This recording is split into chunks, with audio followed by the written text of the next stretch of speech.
selama pandemi sejak tahun 2000 itu Fakultas Kesehatan Masyarakat Universitas Diponegoro telah banyak terlibat dalam kegiatan pandemi COVID-19.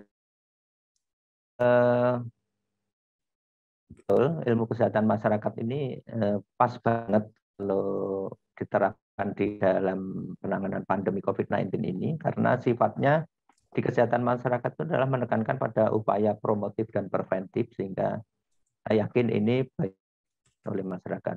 Jadi perannya itu mulai dari menjadi tenaga ahli atau staf ahli, apa ya istilahnya, tenaga ahli Satgas COVID itu dari beberapa teman itu memang terlibat di sana.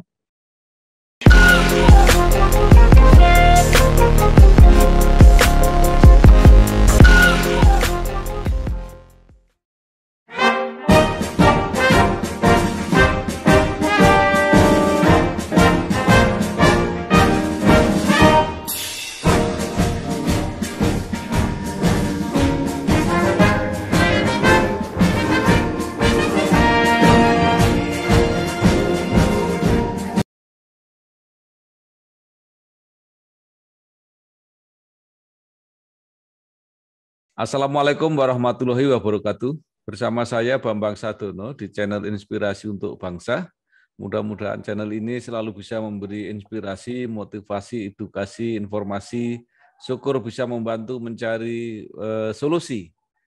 Kami sedang mempersiapkan beberapa video wawancara untuk ikut memperingati Mangayu Bagio dan memberi makna 60 tahun Universitas Diponegoro. Belajar, berkarya, berbakti untuk bangsa dan negeri. Saya sudah bersama dengan Dr. Budiono, Sarjana Kesehatan Masyarakat, Magister Kesehatan, Dekan Fakultas Kesehatan Masyarakat FKM Universitas Diponegoro. Apa kabar Pak Budiono? Alhamdulillah sehat, terima kasih. Ya. Sampai sekarang sehat. Baik. Pak Budiono, saya kira semua kita tahu 15 Oktober 2021 nanti Universitas Diponegoro bertepatan usianya yang ke-64 tahun. Dalam usia yang cukup panjang ini, sebuah universitas pasti sudah banyak menghasilkan karya, banyak menghasilkan lulusan. Nah, mungkin ada baiknya kita mendiskusikan apa-apa yang sudah dicapai selama ini, tentu yang berhubungan dengan Fakultas Kesehatan Masyarakat.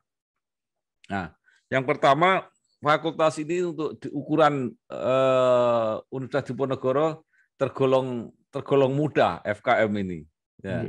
Bisa diceritakan perkembangan FKM mungkin sejak awal sampai sekarang seperti apa keadaannya, Pak? Terima kasih, Bapak. Jadi FKM itu FKM Universitas Diponegoro, FKM Undip itu merupakan salah satu dari 5 FKM pendiri di Indonesia. Ya. Ada UI, ada FKM UI maksudnya, ada FKM dari UNER, dari USU, dan dari UNHAS, kemudian dari FKM ini, Universitas Diponegoro. Pada awalnya sih dimulai dari pengembangan program studi di bawah Fakultas Kedokteran Undip. Ya. Jadi program studi Kesehatan Masyarakat atau dulu disingkat PSKM FK Undip itu tahun 85, Bapak. Jadi setelah itu terus berkembang sehingga menjadi sebuah fakultas. Itu pengembangannya didukung oleh FKM tadi bareng-bareng memang di seluruh Indonesia itu, karena memang latar belakangnya adalah mencukupi kebutuhan tenaga kesehatan masyarakat di Indonesia waktu itu. Kemudian dari dukungan dari Departemen Pendidikan dan Kebudayaan kala itu, kemudian juga dukungan dari USAID untuk mengembangkan program studi ini untuk lebih lanjut menjadi fakultas. Jadi intinya memenuhi kebutuhan tenaga kesehatan masyarakat waktu itu. Selanjutnya tahun berapa ya? Tahun 1985 itu mulai menerima mahasiswa dari program D3. dari D3 Kesehatan yang ada dari Kesehatan Lingkungan, waktu itu APK namanya, mungkin dari gizi, dari keperawatan, kemudian juga yang lain-lainnya. Jadi menerima dari program D3 untuk menjadi sarjana kesehatan masyarakat. Kemudian pada tahun 1987 itu pertama kali membuka program studi yang untuk lulusan dari sekolah menengah atas atau SMA. Jadi S1 4 tahun. Yang tadi adalah dari D3 itu S1 2 tahun. Seperti itu.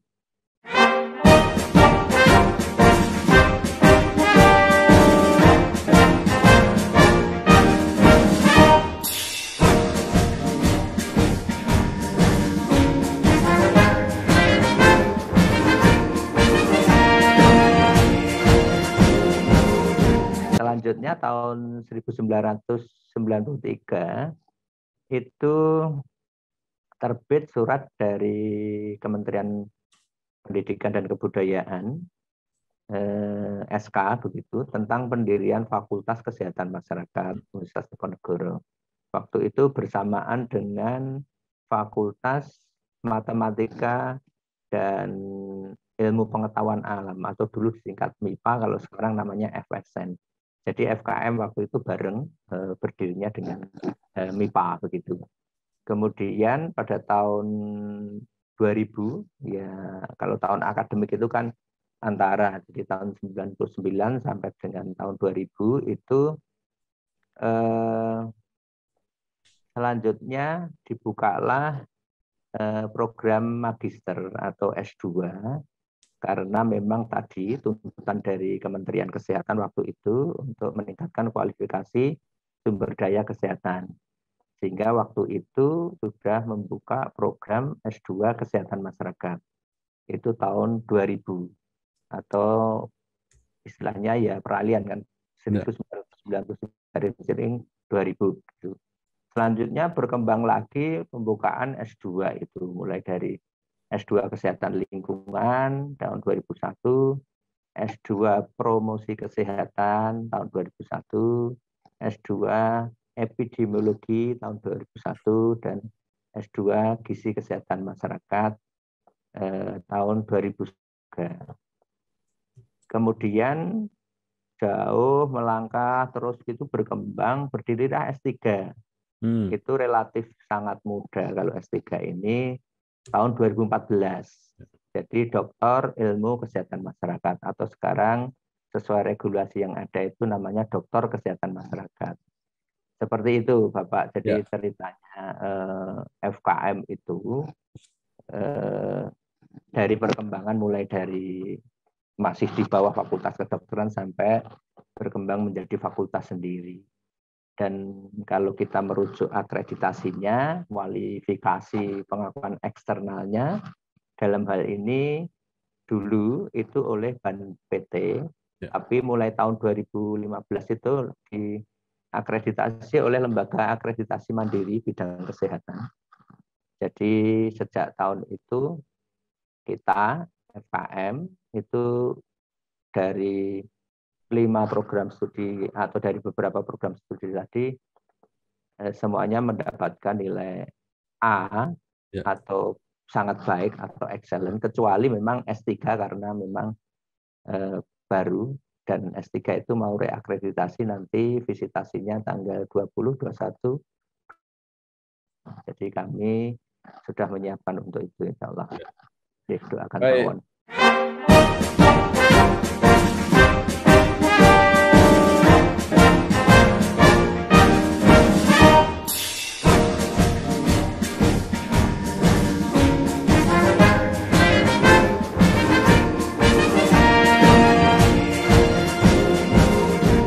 Jadi FKM ini ternyata berkembang pesat dan cukup populer. Kalau tidak salah ada mahasiswa-mahasiswa yang datang dari luar negeri, Pak ya?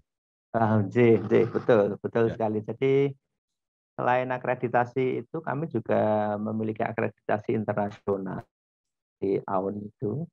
Kemudian juga sejak tahun 2014 sampai dengan nanti mungkin 2022 itu kami juga rekognisi oleh standar internasional seperti ISO tentang sistem manajemen lingkungan, sistem manajemen keselamatan dan kesehatan kerja. Jadi kalau dilihat dari mahasiswanya begitu, betul kami ada mahasiswa negara. Oh, mungkin satu lagi yang ini masih belum saya sampaikan. Ya. Pada waktu akreditasi yang saya sebutkan itu masih menggunakan 7 standar atau 7 kriteria. Ya. Sejak tahun 2019, atau lembaga akreditasi mandiri perguruan tinggi kesehatan itu kriteria dari 9 kriteria itu dan diterapkan per tahun 2019. Kami merupakan salah satu yaitu di program studi Magister Kesehatan Masyarakat mendapatkan akreditasi unggul. Itu terbit tahun 2020. Itu pertama S2 di Indonesia dan juga terutama juga di Undip Universitas Diponegoro. Jadi akreditasi unggul insya Allah pertama kali itu.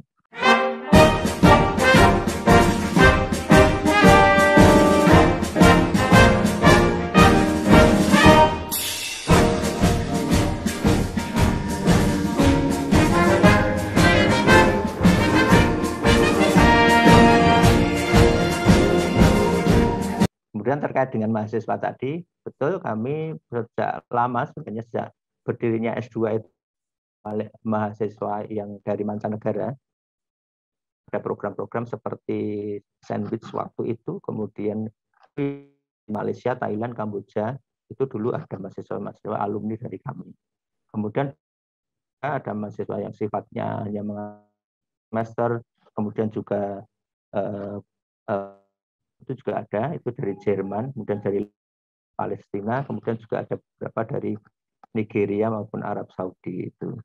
Selain mahasiswa internasional, kami juga mengembangkan program-program internasional yang tidak harus kuliah begitu, tapi mereka bisa mengambil beberapa waktu begitu untuk namanya seperti atau magang. Misalnya 1 semester dan sebagainya. Yang sudah ke sini itu dari kemudian juga dari Jerman, dari Belanda, kemudian itu untuk magang penelitian. Jadi mereka itu tertarik dengan di daerah tropis benar. Seperti ingin melihat perilakunya, ingin melihat kondisi misalnya kalau di Semarang itu gitu. Justru mereka itu tertarik di daerah tropis. Sehingga mereka juga ingin penelitian itu 2020. Kemudian program-program internasional yang intensif atau magang tadi, termasuk dari Taiwan, dari Malaysia, Australia itu juga datang. Kemudian juga program Summer Course, kita sudah memulai tahun 2019 itu. Waktu itu masih tatap muka, alhamdulillah. Itu bisa dari teman-teman dari Amerika, dari Jerman, dari India, dari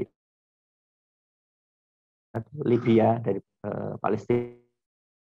Kemudian kita semenjak pandemi ini tahun 2020 itu kita summer course walaupun dengan daring itu cukup lumayan, pesertanya juga dari India, Vietnam, Sudan, Uganda, Australia dan sebagainya. Kemudian tahun ini pun kami juga masih melanjutkan, bertambahlah animo teman-teman itu yang tertarik untuk mengetahui public health, partisipasi masyarakat di bidang public health itu dari Brunei, kemudian Australia juga, Malaysia, kemudian juga Kamboja, Timor Leste dan sebagainya.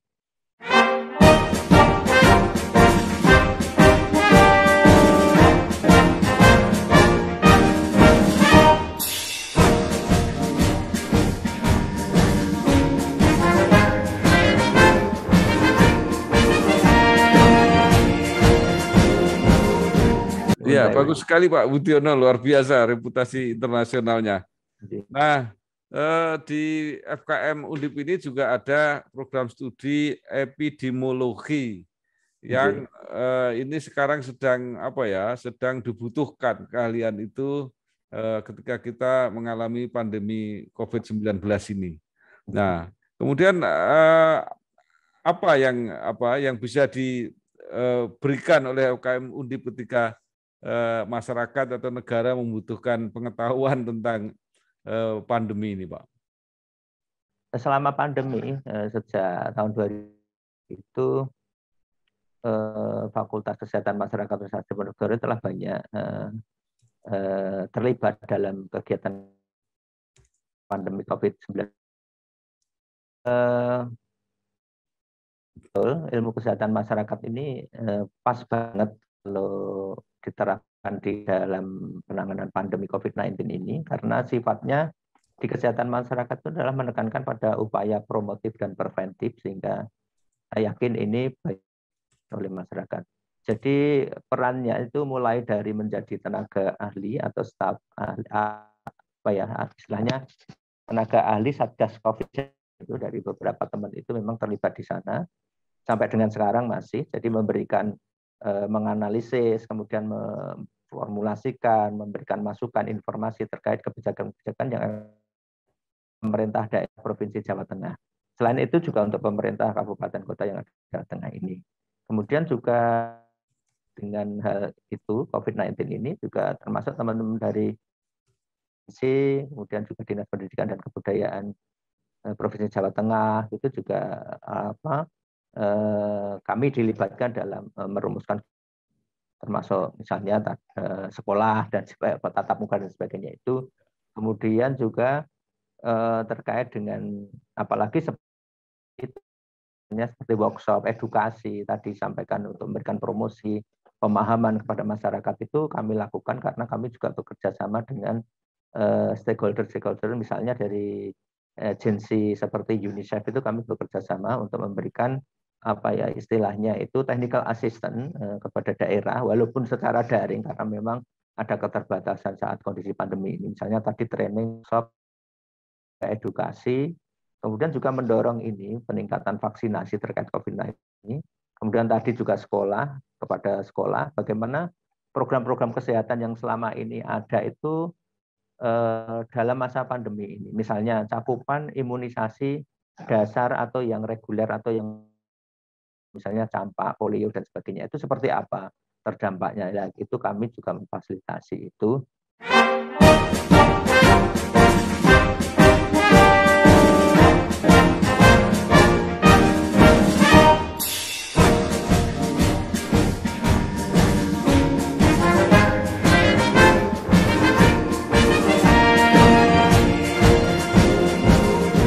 Kemudian termasuk tadi webinar, kalau webinar jelas kami melakukan untuk meningkatkan wawasan, pengetahuan, pemahaman masyarakat terkait COVID itu sendiri, baik itu skala nasional maupun juga internasional kami melakukan itu. Kemudian juga beberapa misalnya melalui media seperti televisi, baik itu televisi nasional, swasta nasional maupun di lokal seperti TVRI Jawa Tengah, kemudian juga INews dan sebagainya itu termasuk Trans 7 dan sebagainya itu juga kami berkolaborasi termasuk teman-teman wartawan itu apakah berita-berita melalui berita online itu kita sering dimintain untuk pertimbangan masukan saran terkait dengan pandemi COVID ini. Kemudian juga radio apalagi. Kemudian melalui mahasiswa kami juga mengoptimalkan untuk itu walaupun secara daring dan mereka difokuskan ke tempat domisili atau kediaman masing-masing. Misalnya dalam praktek belajar lapangan mereka bisa mengidentifikasi, menganalisis terkait dengan kondisi COVID ini dan memberikan istilahnya intervensi. Kemudian juga penelitian terkait itu termasuk juga KKN. Saya kira banyak sekali ini kontribusi insya Allah kami dari Fakultas Kesehatan Masyarakat untuk ini, untuk untuk COVID-19 ini selama ini. Dan sampai sekarang masih.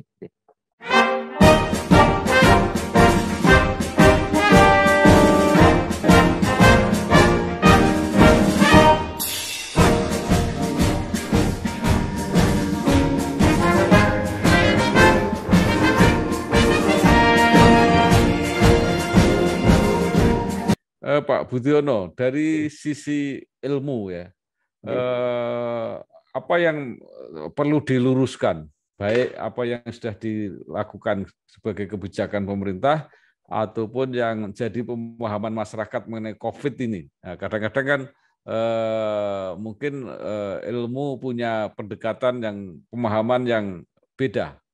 Yang sekarang kan yang paling mudah dan paling cepat kan, sehingga penyampaian pesan, penyampaian informasi dan sebagainya itu termasuk tadi meluruskan. Ya. Meluruskan informasi itu penting sekali karena memang itu kan ini sesuatu yang baru dan masyarakat juga baru, pemerintah juga baru, dunia juga sebenar-benarnya, selurus-lurusnya ini perlu disampaikan. Oleh karena itu kami juga sudah meng-create konten-konten di dalam untuk media komunikasi yang melalui misalnya media sosial. Dalam kondisi pandemi seperti ini tidak mungkin kita mendatangi masyarakat itu diluruskan. Apalagi sekarang dengan vaksinasi itu juga nggak mudah, ini juga ada menolak karena mungkin ada fraksi yang haram, mungkin maksudnya fraksi itu fragmentasi zat, itu bukan fraksi yang ada politik, tidak. Sehingga itu perlu diluruskan. Kemudian juga apakah termasuk efek samping itu juga perlu diluruskan. Sehingga itu apalagi pemahaman terhadap protokol, karena sampai sekarang yang jelas belum ada obatnya. Satu-satunya cara adalah tadi, karena ilmu kesehatan masyarakat itu di bidang promotif preventif, saya kira itu sangat pas untuk terus mengedukasi masyarakat.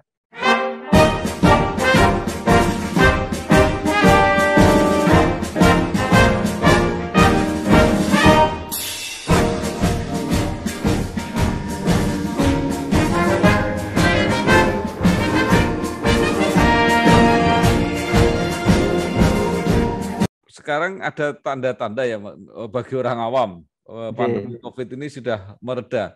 Tapi dari sisi apa ya, pertimbangan akademis gitu, apa yang sebenarnya terjadi ini?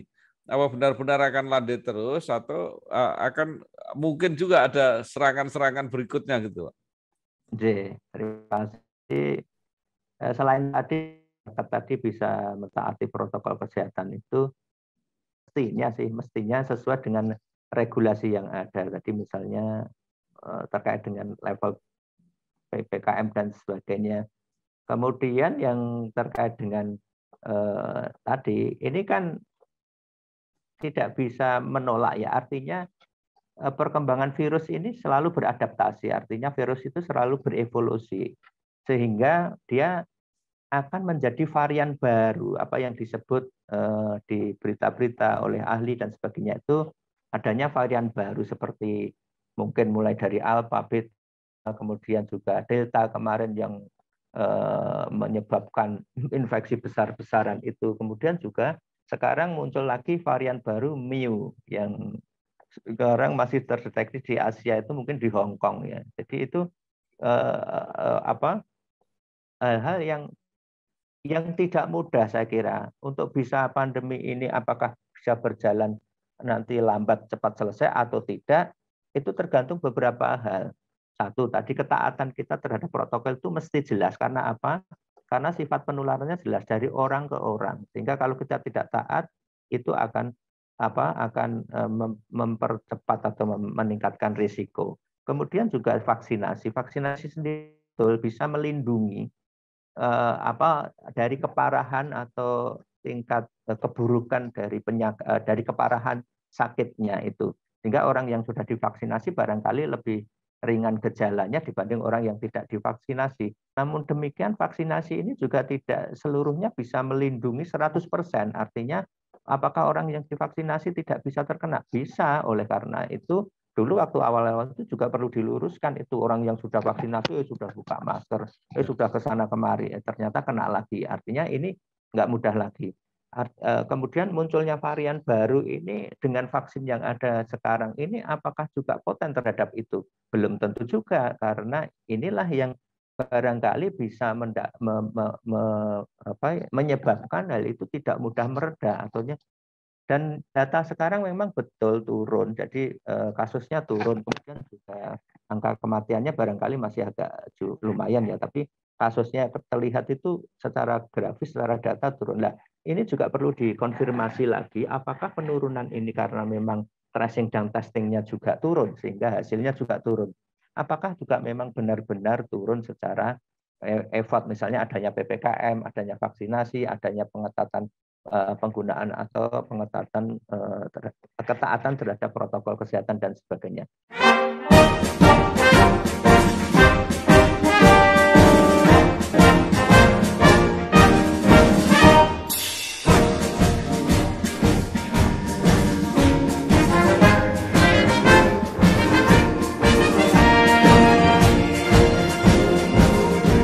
Karena apa?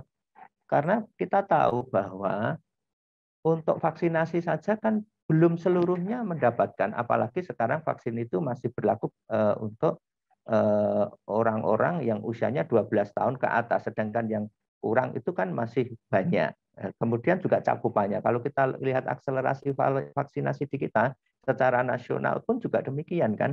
Kalau kita lihat kan tidak begitu capaiannya cepat dan masif begitu.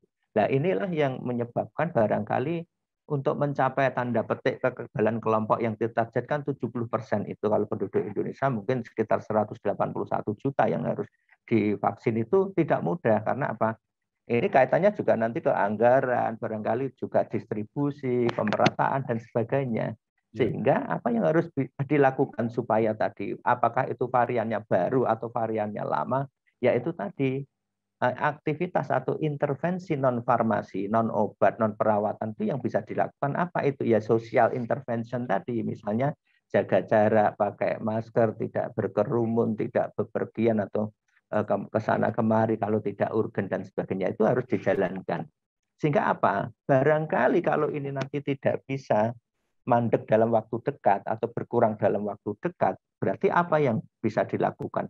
Ya kita nanti mungkin seperti yang pernah disampaikan beberapa ahli dan mungkin pimpinan-pimpinan yang ada di kita, nanti kita akan hidup berdampingan. Jadi artinya nanti kita, kalau nanti herd immunity atau kekebalan kelompok itu tidak akan tercapai, nanti kita kemungkinan besar akan beralih ke path to normality. Jadi artinya kita akan melakukan kebiasaan-kebiasaan yang selama ini belum pernah kita lakukan seperti pakai masker, kemudian jaga jarak, cuci tangan, tidak berkerumun, itu kemungkinan akan kita lakukan terus.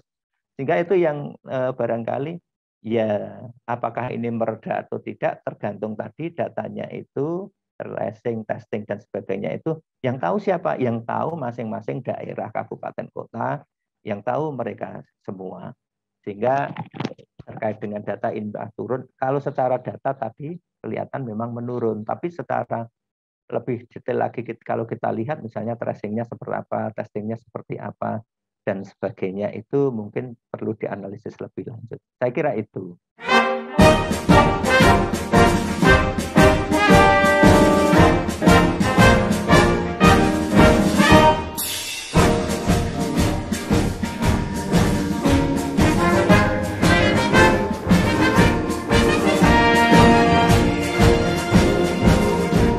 Iya, baik. Pak Budiono, sekarang kita pindah ke FKM sendiri. Kira-kira sekarang sudah berapa lulusannya dan mereka itu sekarang ada di mana saja? Wah, terima kasih. Jadi alhamdulillah FKM itu merupakan salah satu jurusan yang sampai dengan saat ini masih banyak peminatnya, animonya, dan kami sampai sejauh ini yang dari sarjana yang dari sarjana itu alumni kita kurang lebih 7.447. Kemudian ditambah lagi yang dari S2, S3 itu kurang lebih 9.429. Jadi itu alumni kami. Dan kalau dilihat dari sebaran mereka mengabdi di mana, saya kira banyak sektor yang menjadi tempat pengabdian dari teman-teman alumni, mulai dari BUMN, kemudian juga pemerintah, swasta atau non pemerintah. Jadi kami banyak sekali, termasuk di NGO, CSO itu juga banyak. Kemudian yang termasuk yang melanjutkan studi ke S2, ke S3 itu juga banyak, baik itu di dalam negeri maupun di mancanegara. Misalnya di teman-teman yang ada di melanjutkan di UK, di Belanda, di Jerman, di Jepang, Taiwan itu juga banyak. Jadi itu yang Bahkan sekarang mungkin perkembangannya berbeda ya, artinya banyak sekali alumni kami itu yang sudah misalnya di pertambangan, kemudian juga di kilang, kemudian juga di perusahaan-perusahaan swasta itu juga mulai. Bahkan alumni kami itu yang di mancanegara juga, alhamdulillah ada, di Australia itu ada, kemudian di Timor Leste juga ada, kemudian di Malaysia, di Arab kalau ada. Jadi itu misalnya menjadi konsultan seperti keselamatan dan kesehatan kerja itu, misalnya seperti itu. Jadi ya, alhamdulillah sudah, kalau di Indonesia ya dari Sabang sampai Merauke insya Allah ada.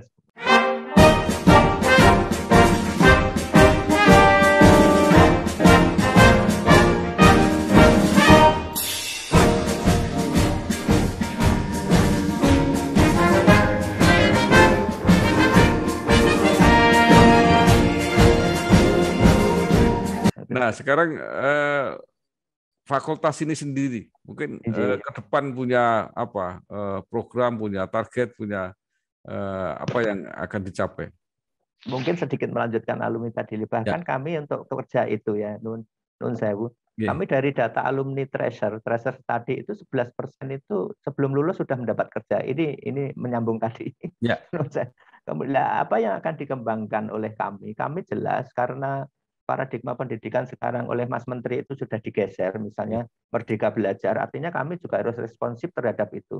Kami memberikan kebebasan dan Undip itu mendukung ada kebijakan untuk itu dari kementerian maupun dari universitas, sehingga kami juga mengembangkan kurikulum untuk kampus Merdeka, sehingga mahasiswa itu bisa mengambil minimal 6 bulan itu di perguruan tinggi lain, atau dia bisa magang di perusahaan, atau dia mendirikan proyek di desa untuk membantu desa itu, atau dia ikut penelitian atau yang lain-lainnya yang itu bisa diekuivalenkan dengan kredit di semester. Kemudian apalagi yang bisa dikembangkan oleh kami. Kami telah dan sedang akan mengembangkan ada by riset, program-program by riset. Jadi kami membuka program studi itu untuk by riset maupun pengembangan produk yang lain. Termasuk tadi kita harus terus mengembangkan internasionalisasi. Kenapa? Karena ini reputasi Undip juga. Ini mendukung universitas untuk mendapatkan pemeringkatan, apakah itu QS, apakah itu time education, atau yang lain-lainnya. Sehingga kami harus mendukung apa yang harus terus dikembangkan itu untuk meningkatkan reputasi atau branding universitas itu, misalnya tadi program visiting professor, kemudian juga kelas internasional itu juga mendukung sekali, kemudian juga akreditasi internasional, kemudian tadi program summer course, publikasi, apalagi citasi internasional, ada jurnal internasional bereputasi, kemudian juga kompetisi-kompetisi yang sifatnya internasional, misalnya melalui mahasiswa yang ikut, misalnya di kami aja kemarin tahun 2019 itu ada yang menang di Polandia, di Turki, di Jepang, di Korea, di Malaysia, di Thailand. Jadi competitiveness dari mahasiswa ini juga harus ditingkatkan atau terus didorong. Kemudian juga hibah-hibah internasional, apakah itu untuk riset antara dosen atau institusi kita, dengan misalnya kami telah melakukan dengan Taiwan, kemudian juga dengan yang lainnya, termasuk dengan agensi internasional, misalnya WHO, UNICEF. Kemudian apalagi yang kita kembangkan? Infrastruktur. Infrastruktur itu tidak hanya bangunan saja, tapi memang salah satunya itu kami akan meningkatkan itu, misalnya dari segi kualitas itu adalah akreditasi. Sebagai contoh adalah laboratorium. Laboratorium minimal kami sudah ada untuk memenuhi kebutuhan pendidikan, itu sudah ada. Akan kami tingkatkan untuk memberikan layanan untuk masyarakat maupun untuk layanan riset, sehingga itu adalah meningkatkan kualifikasi utamanya untuk infrastruktur pendukung. Juga meningkatkan branding tadi. Jadi kami juga dari alumni mohon misalnya bisa juga mendukung peningkatan branding dari khususnya Fakultas Kesehatan Masyarakat tadi melalui berbagai karya dan institusi yang tempat mereka mengabdi. Kemudian SDM, baik jumlah maupun kualifikasi. Oleh karena itu ini juga mendorong competitiveness dari universitas, sehingga semakin banyak PhD atau semakin banyak S3 itu akan semakin meningkatkan pemeringkatan dari universitas itu, termasuk tadi kompetensi mahasiswa. Kompetensi mahasiswa itu selain dari kurikulum yang sudah kita set atau desain, kami juga mendorong mahasiswa dan kami memberikan bantuan ke mahasiswa untuk melakukan sertifikasi kompetensi, karena itu pendampingnya ijazah. Artinya tatkala mahasiswa punya kompetensi lebih, itu akan lebih banyak dari user yang akan menggunakan dan lebih mudah mendapatkan pekerjaan. Atau bahkan mungkin juga nanti bisa menciptakan pekerjaan, jadi tidak hanya mendapatkan. Itu kira-kira.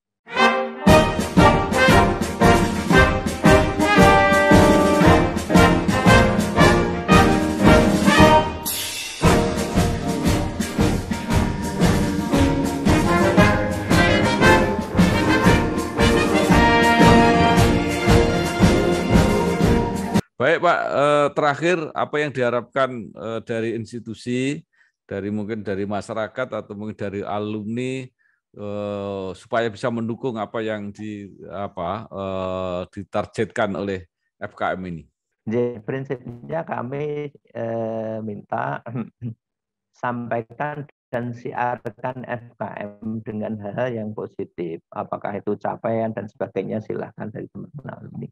Kemudian dukungan dari universitas itu sampai sekarang itu sudah sangat bagus menurut saya. Apakah itu dalam bentuk pengembangan untuk unit atau fakultas kami, prodi kami, mulai dari infrastruktur, kemudian kebijakan, kemudian anggaran maupun SDM. Artinya kami didorong untuk itu. Memang ini ciri dari sebuah perguruan tinggi yang PTNBH ya, pasti mereka akan kejar-kejaran untuk itu semua, sehingga perguruan tinggi dari segi universitas kami dukungannya penuh ya, insya Allah seperti itu.